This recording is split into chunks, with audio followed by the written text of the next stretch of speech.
എല്ലാവർക്കും സ്ട്രോബെറി ചാനലിലേക്ക് സ്വാഗതം. ഞാൻ ഗീതു.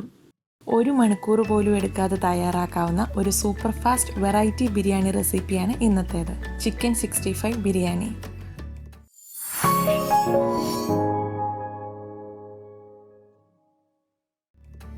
ഞങ്ങളുടെ മറ്റ് ചിക്കൻ റെസിപ്പികൾ ചാനൽ പ്ലേലിസ്റ്റിൽ കാണാവുന്നതാണ്. റെസിപ്പിയിലേക്ക് കിടക്കുന്നതിന് മുന്നേ നിങ്ങൾ ഈ ചാനൽ ആദ്യമായാണ് കാണുന്നതെങ്കിൽ സബ്സ്ക്രൈബ് ചെയ്യാൻ മറക്കരുത്. അതുപോലെ തന്നെ നിങ്ങൾക്ക് ഈ വീഡിയോ ഇഷ്ടമായാൽ നിങ്ങളുടെ ഫ്രണ്ട്സും ഫാമിലിയുമായി ഷെയർ ചെയ്യാനും മടിക്കരുത്.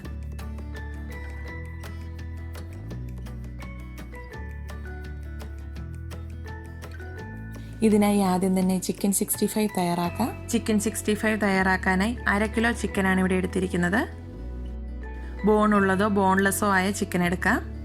ചിക്കൻ 65-ന് ചിക്കൻ മുറിക്കുമ്പോൾ മീഡിയം അല്ലെങ്കിൽ സ്മോൾ സൈസിൽ വേണം മുറിക്കാൻ.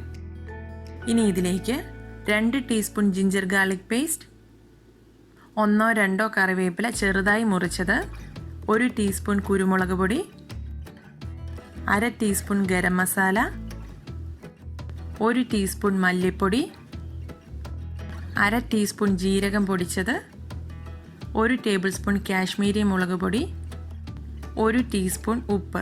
ഇവയെല്ലാം കൂടി ചേർത്ത് നന്നായി ഒന്ന് ഇളക്കി യോജിപ്പിക്കാം. കറിവേപ്പില ഈ രീതിയിൽ മുറിച്ചിട്ട് കൊടുക്കുമ്പോൾ പ്രത്യേക ഒരു ടേസ്റ്റാണ്, അതുകൊണ്ട് ഇത് ഒഴിവാക്കരുത്. എല്ലാ ചിക്കൻ പീസുകളിലും ഉപ്പും മസാലയും നന്നായി പിടിക്കുന്ന രീതിയിൽ ഇളക്കി യോജിപ്പിക്കാം. ഇതിപ്പോൾ നന്നായി ഒന്ന് മിക്സ് ചെയ്തെടുത്തിട്ടുണ്ട്. ഇനി ഇതിലേക്ക് 1/2 tablespoon cornflour, 1/2 tablespoon മൈദയ്ക്ക് പകരം ഗോതമ്പ് പൊടി വേണമെങ്കിലും ഉപയോഗിക്കാം, 2 ടീസ്പൂൺ എണ്ണ കൂടി ചേർക്കാം. ഇനി ഇത് കൈകൊണ്ട് തന്നെ നന്നായി തിരുമിയെടുക്കാം. മൈദയും കോൺഫ്ലോറും കൂടുതൽ അളവിൽ ചേർക്കരുത്, കാരണം ചിക്കൻ പീസുകൾ തമ്മിൽ ഒട്ടിപ്പോവും. ഇപ്പോൾ ചിക്കൻ നന്നായി മിക്സ് ചെയ്തിട്ടുണ്ട്. എല്ലാ ചിക്കൻ പീസുകളിലും മസാല നന്നായി തന്നെ പിടിച്ചിട്ടുണ്ട്. ഇതിനി ഒരു 10 മിനിറ്റ് റെസ്റ്റ് ചെയ്യാനായി മാറ്റി വയ്ക്കാം. ഇനി ഇത് ഫ്രൈ ചെയ്തെടുക്കാനായി ഒരു ഫ്രൈയിങ് പാൻ ചൂടാവാനായി വെച്ചിട്ടുണ്ട്. ഇതിലേക്ക് ചിക്കൻ്റെ പകുതി ഭാഗം മുങ്ങിക്കിടക്കുന്ന അളവിൽ എണ്ണ ഒഴിച്ചു കൊടുക്കാം. ചിക്കൻ മുഴുവനായിട്ട് മുങ്ങിക്കിടക്കുന്ന അളവിൽ വേണമെങ്കിലും എണ്ണ ഒഴിക്കാം. അങ്ങനെയാകുമ്പം ഇളക്കി കൊടുത്ത് ഫ്രൈ ചെയ്തെടുത്താൽ മതി. ഞാനിവിടെ ചിക്കൻ പീസുകൾ മറിച്ചും തിരിച്ചും ഇട്ടാണ് ഫ്രൈ ചെയ്തെടുക്കുന്നത്. എണ്ണ നന്നായി വെട്ടി തിളച്ചതിന് ശേഷം ഇതിലേക്ക് ഓരോ ചിക്കൻ പീസുകളായി ഇട്ട് കൊടുക്കാം. ഒരു മീഡിയം ഫ്ലെയിമിലിട്ട് വേണം ചിക്കൻ ഫ്രൈ ചെയ്തെടുക്കാൻ. ഒരു വശം 2 മിനിറ്റ് ഫ്രൈ ആയതിനു ശേഷം അത് മറിച്ചിടാം. വീണ്ടും ഒരു 2 മിനിറ്റ് കൂടി ഫ്രൈ ചെയ്തതിന് ശേഷം തിരിച്ചിടാം. ഈ രീതിയിൽ ചിക്കൻ മറിച്ചും തിരിച്ചുവിട്ട് നന്നായി ഫ്രൈ ചെയ്തെടുക്കാം.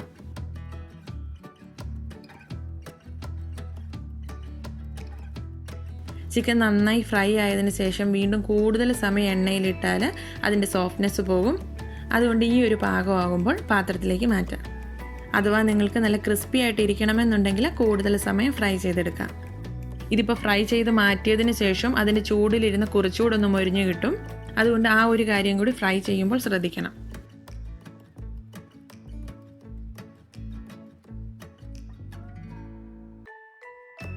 ഇപ്പോൾ ചിക്കൻ എല്ലാം വറുത്തെടുത്തിട്ടുണ്ട്. ചിക്കൻ 65 റെഡി ആയിട്ടുണ്ട്. ഇനി ബിരിയാണിയിലേക്കുള്ള സവോള വറുത്തെടുക്കാം. അതിനായി 2 മീഡിയം സൈസ് സവോള കനം കുറച്ച് അരിഞ്ഞെടുത്തിട്ടുണ്ട്. സവോളയുടെ ഓരോ ഇതളുകളും സെപ്പറേറ്റ് ആയി വരാൻ ഈ രീതിയിലൊന്ന് തിരുമിയെടുക്കാം. ഇങ്ങനെ ചെയ്യുവാണെങ്കിൽ ഓരോ ഇതളുകളും സെപ്പറേറ്റ് ആയി കിടന്ന് വളരെ എളുപ്പത്തിൽ പെട്ടെന്ന് ഇത് ഫ്രൈ ആയി കിട്ടും. ഇത് നല്ല ചൂടെണ്ണയിലേക്ക് തന്നെ ഇട്ട് കൊടുക്കാം. ഇതിലും വളരെ തിന്നായിട്ട് അരിയുവാണെങ്കിൽ വളരെ പെട്ടെന്ന് തന്നെ ഇത് ഫ്രൈ ചെയ്തെടുക്കാൻ പറ്റും. ഇത് ഇടയ്ക്കിടയ്ക്ക് ഒന്ന് ഇളക്കി കൊടുത്ത് ഫ്രൈ ചെയ്തെടുക്കാം. ഈ ബിരിയാണിക്ക് ഉള്ളി വറക്കുമ്പോൾ ചിക്കൻ വറുത്തതിന് ശേഷം ആ എണ്ണയിൽ തന്നെ വറക്കുന്നതാണ് നല്ലത്. അപ്പോൾ ചിക്കൻ 65ൻ്റെ മസാലയുടെ ടേസ്റ്റ് കൂടി ഈ ഉള്ളിക്ക് വരും. അങ്ങനെയാകുമ്പം ബിരിയാണിക്ക് കൂടുതൽ ടേസ്റ്റ് ഉണ്ടാവും. ഒത്തിരി ബ്രൗൺ കളർ ആവാൻ വെയിറ്റ് ചെയ്യരുത്. ഈ ഒരു ലൈറ്റ് ഗോൾഡൻ കളർ ആകുമ്പോഴേക്കും നമുക്ക് കോരി മാറ്റാം. ഇത് കോരി മാറ്റി വെച്ചതിന് ശേഷം അതിൻ്റെ ചൂട് കൊണ്ട് ഇത് കുറച്ചുകൂടെ ഒന്ന് ക്രിസ്പിയായി വറന്ന് കിട്ടും. ഈ കോരി എടുക്കുന്നത് ഒന്ന് സ്പ്രെഡ് ചെയ്ത് പ്ലേറ്റിലിട്ട് കൊടുക്കാം. അങ്ങനെയാണെങ്കിൽ ഇത് എണ്ണ കുടിച്ച് കുഴഞ്ഞു പോകാതെ നല്ല ക്രിസ്പി ആയിട്ട് കിട്ടും. ഇതൊരു സൂപ്പർ ഫാസ്റ്റ് ബിരിയാണി ആയതുകൊണ്ട് ഇതിലേക്ക് കാഷ്നട്ടും കിസ്മിസും ഒന്നും ഞാൻ ചേർക്കുന്നില്ല. അപ്പോൾ നിങ്ങൾക്കത് ഇഷ്ടമാണെങ്കിൽ ഈ സമയത്ത് അതുകൂടി ഒന്ന് ഫ്രൈ ചെയ്തെടുക്കുക. ഈ ബിരിയാണിക്ക് നമ്മൾ വേറെ മസാലയൊന്നും ഉപയോഗിക്കുന്നില്ല. അപ്പോൾ ഈ വറുത്തിടുന്ന ഉള്ളിയുടെ ഒരു ടേസ്റ്റ് തന്നെയായിരിക്കും ബിരിയാണിക്ക് മെയിനായിട്ടുണ്ടാവുക. ഞാനിവിടെ ചിക്കനും ഒനിയനും ഫ്രൈ ചെയ്തതിന് ശേഷമാണ് ബിരിയാണി റൈസ് കുക്ക് ചെയ്യാൻ തുടങ്ങിയത്. അങ്ങനെ ചെയ്യണമെന്നില്ല. ചിക്കൻ പകുതി ഫ്രൈ ചെയ്ത് കഴിയുമ്പോഴേക്കും റൈസ് കൂടെ കുക്ക് ചെയ്ത് തുടങ്ങാം. ഇനി ബിരിയാണിക്കുള്ള റൈസ് തയ്യാറാക്കാം. ഒരു വലിയ പാൻ എടുത്തിട്ടുണ്ട്. ഇതിലേക്ക് 1.5 ടേബിൾ സ്പൂൺ വെളിച്ചെണ്ണ ചേർക്കുന്നു. വെളിച്ചെണ്ണയ്ക്ക് പകരം നെയ്യ് വേണമെങ്കിൽ ഉപയോഗിക്കാം.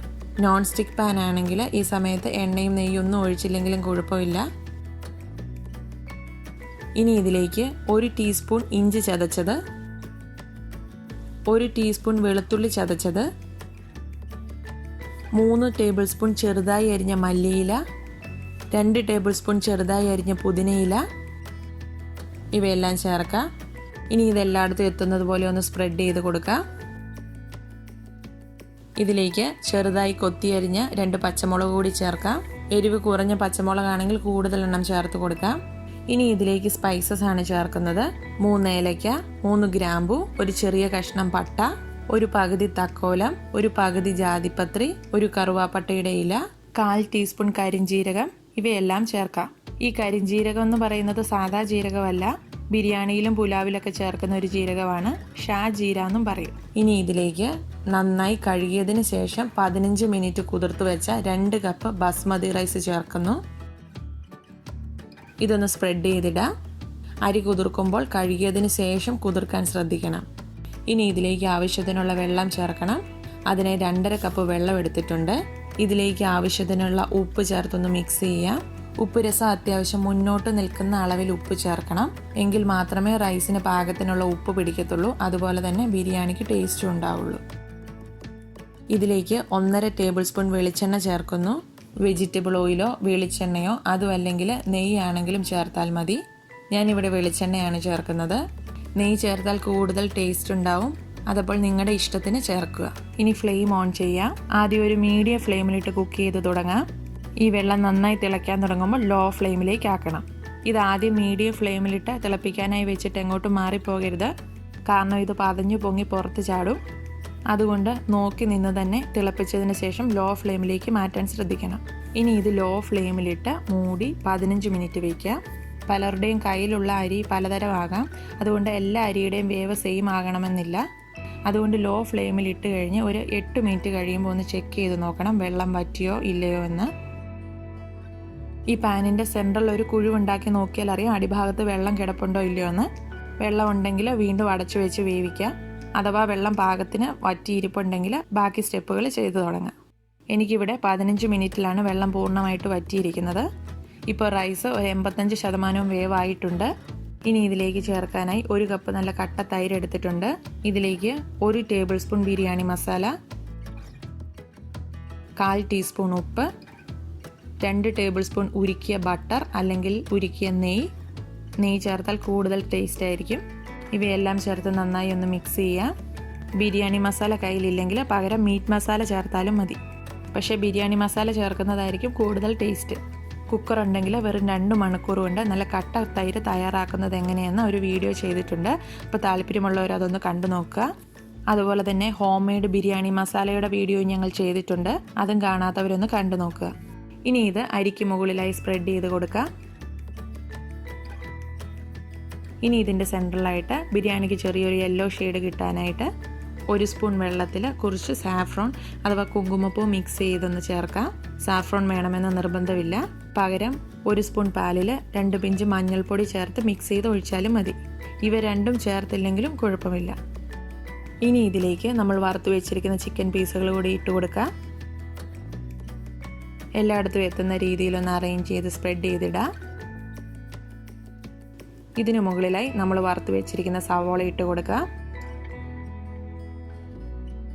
ഇനി ഇത് മൂടി വെച്ച് ലോ ഫ്ലെയിമിലിട്ട് വേവിക്കാം. തൈരിൽ നിന്നും ഈർപ്പമൊക്കെ ഇറങ്ങി റൈസ് പൂർണ്ണമായും കുക്കായിട്ട് ചിക്കൻ്റെ ഫ്ലേവറൊക്കെ പിടിച്ചു വരാനായിട്ട് 15 മിനിറ്റ് ഈ രീതിയിൽ വേവിക്കാം. ഈ സമയത്ത് നിങ്ങളുടെ കയ്യിൽ ബിരിയാണി എസൻസ് ഉണ്ടെങ്കിൽ 4-5 ഡ്രോപ്സ് 1 സ്പൂൺ വെള്ളത്തിൽ മിക്സ് ചെയ്ത് ഇതിലൊന്ന് തളിച്ചു കൊടുത്താൽ നല്ലൊരു ഫ്ലേവർ കിട്ടും. അതുപോലെ തന്നെ പൈനാപ്പിൾ എസൻസ് നിങ്ങളുടെ കയ്യിലുണ്ടെങ്കിൽ ഈ സമയത്ത് അതും 4-5 ഡ്രോപ്സ് 1 സ്പൂൺ വെള്ളത്തിൽ മിക്സ് ചെയ്ത് ഒന്ന് തളിച്ചു കൊടുത്താൽ നല്ലതാണ്. ഇപ്പോൾ ഒരു 15 മിനിറ്റ് കഴിഞ്ഞിട്ടുണ്ട്. ഇതൊന്ന് അടി ചേർത്ത് ഇളക്കി ഒന്ന് മിക്സ് ചെയ്തെടുക്കാം. കുഴഞ്ഞു പോകുന്ന രീതിയിൽ ഒത്തിരി കുത്തി ഇളക്കരുത്. സോഫ്റ്റായിട്ട് ഇളക്കാം. എന്നാൽ അടി ചേർത്ത് എല്ലാം നല്ല ഈവനായി മിക്സ് ആകുന്ന രീതിയിലൊന്ന് ഇളക്കിയെടുക്കാം. ഇത് അരിയൊക്കെ നല്ല പെർഫെക്റ്റായി വേവായിട്ടുണ്ട്. ഒട്ടും കുഴഞ്ഞൊന്നും പോയിട്ടില്ല. അരിയൊന്നും തമ്മിൽ ഒട്ടിപ്പിടിച്ച് കട്ടകളൊന്നും ഉണ്ടായിട്ടില്ല. ഓരോ ചോറും നല്ല സെപ്പറേറ്റായി തന്നെ നല്ല പെർഫെക്റ്റായി കിട്ടിയിട്ടുണ്ട്. ഇതിങ്ങനെ നന്നായി ഇളക്കിയതിന് ശേഷം ഒരു 10 മിനിറ്റ് കൂടി ഒന്ന് മൂടി വയ്ക്കാം. ഇവയെല്ലാം തമ്മിലൊന്ന് യോജിച്ച് വന്ന് എല്ലാ ഫ്ലേവറും ഒരുപോലെ എല്ലായിടത്തും വരാനാണ് ഇങ്ങനെ അടച്ചു വയ്ക്കുന്നത്. ഇപ്പോൾ 10 മിനിറ്റ് കഴിഞ്ഞിട്ടുണ്ട്. ഇനി ഇത് ചൂടോടുകൂടി തന്നെ സെർവ് ചെയ്യാം. ഇത് ഗ്രേവി ഇല്ലാത്ത ബിരിയാണി ആയതുകൊണ്ട് ഇതിന് സൈഡായിട്ട് ഒരു റൈത്ത കൂടി തയ്യാറാക്കാം. പൈനാപ്പിൾ റൈത്തയാണ് തയ്യാറാക്കുന്നത്. അതിനായി ഒരു ബൗളിലേക്ക് 1 കപ്പ് കട്ട തൈര് എടുത്തിട്ടുണ്ട്. ഇനി ഇതിലേക്ക് 1/4 ടീസ്പൂൺ ഉപ്പും 1/2 ടീസ്പൂൺ പഞ്ചസാരയും 1/2 കപ്പ് പൈനാപ്പിൾ കൊത്തിയരിഞ്ഞത് കൂടി ചേർക്കാം. ഇത് നന്നായിട്ടൊന്ന് മിക്സ് ചെയ്തെടുക്കാം. ഇതിലേക്ക് നിങ്ങൾക്ക് വേണമെങ്കിൽ 2 പിഞ്ച് മുളക് പൊടി, 2 പിഞ്ച് ജീരകം പൊടിച്ചത്, കുറച്ച് മല്ലിയില ഇവയൊക്കെ താല്പര്യമുണ്ടെങ്കിൽ ചേർക്കാം. ഇതൊന്നും ചേർത്തില്ലെങ്കിലും ഇതിന് നല്ല ടേസ്റ്റാണ്. അങ്ങനെ ചിക്കൻ 65 ബിരിയാണിയും പൈനാപ്പിൾ റൈത്ത ഇവിടെ റെഡി ആയിട്ടുണ്ട്. ഇത്ര എളുപ്പത്തിൽ പെട്ടെന്ന് തയ്യാറാക്കി എടുക്കാവുന്ന ഈ ബിരിയാണി നിങ്ങളെല്ലാവരും ഒന്ന് ട്രൈ ചെയ്ത് നോക്കണം. ഞങ്ങളുടെ ഫേസ്ബുക്ക് പേജ് ലൈക്ക് ചെയ്യാൻ മറക്കരുത്. അതുപോലെ തന്നെ നിങ്ങൾ ട്രൈ ചെയ്യുന്ന റെസിപ്പികളുടെ ഫോട്ടോസ് ഫേസ്ബുക്ക് ഗ്രൂപ്പിലൂടെ ഷെയർ ചെയ്യാൻ മറക്കരുത്. നിങ്ങളുടെ അഭിപ്രായങ്ങളൊക്കെ കമൻറ്റ് ബോക്സിലൂടെ ഞങ്ങളെ അറിയിക്കുകയും ചെയ്യണം. Thank you for watching. പുതിയൊരു വീഡിയോയുമായി ഉടൻ കാണാം. Bye, take care.